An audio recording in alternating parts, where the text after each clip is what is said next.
Eskişehir, Eskişehir. Bilecik, Bozüyük, Bilecik. Eskişehir, Eskişehir. Bilecik, Bozüyük, Bilecik. Yani şu anda Ramazan bayramına göre biraz daha bir yoğunluk var. Şimdi sıra arabaları, yani şirketlerin gerçek sıraları, onlar dolmuş durumda. Ondan hariç bu turizm araçlarında D1, D2 belgeli araçlar sözleşmeli olarak kiralanıyor. Onlar da tabii otogar dışından çıkanlar var, otogar içinden çıkanlar var.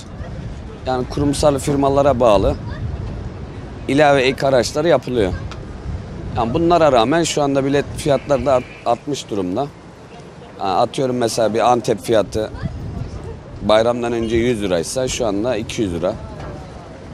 Yani böyle gidiyor. Şu anda bayram satışları da iyi. Öyle devam ediyor. Yani şu anda bayram dolayısıyla, yani bayrama yaklaşıyor ama kendi firmam açısından konuşuyorum. Yani aracın yarısı boş, yarısı dolu geliyor. Tabii bunda hızlı trenin de etkisi var. Hani büyümek ülke olarak güzel ama bir yandan da yani milyonlar bu sektörden ekmek kazanıyor. Lastikçisinden, yıkamacısından, mazotçusundan, kapıcısından, bankocusundan, ne bileyim. Yani aklınızdan, hamalından, yani sayısız kişiler ekmek sağlıyor. Taksi esnafı olsun mesela. Yani çok kişiler ekmek yiyor ama bu sektöre değer veren yok. Ben soy ismim Sedat Ölçü. İstanbul Otogarı'nda 16 yıldır ticari taksi hizmetini veriyorum.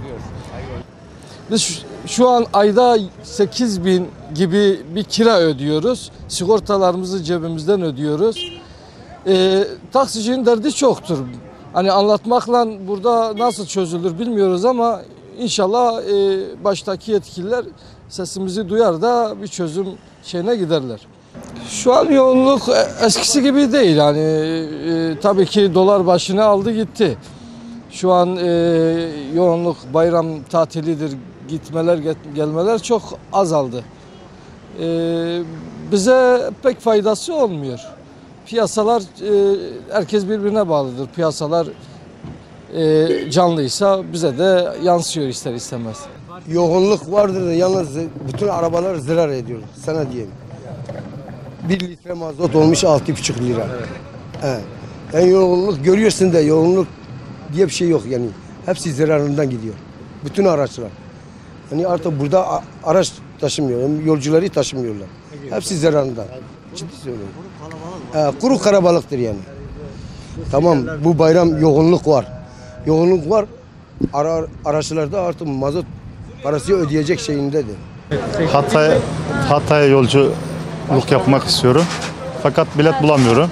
Yoğunluktan dolayı, bu Suriyelilerin ülke dışına gitmesinden, memleketlerin dönmesinden dolayı bilet bulamıyoruz yani. Daha bayrama 9 gün var.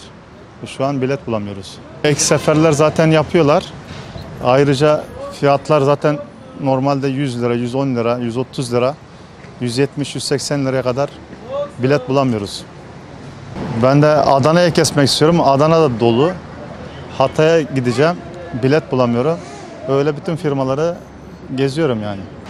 Yolcumuz var Adana'ya. Bilet bulamıyoruz. Bilet yok. Bilet 160 lira değiller. Zor durumdayız. Her komünite bilirsen zor durum. Dolar diye 10 liraya çıktı. Altın ne kadar çıktı. Her şey zor durum. Saat 12'den bu yani ayrı boş yer yok. Sabah saat kaç şimdi? Şu anda 5-6 daha hala yok. Şey yok.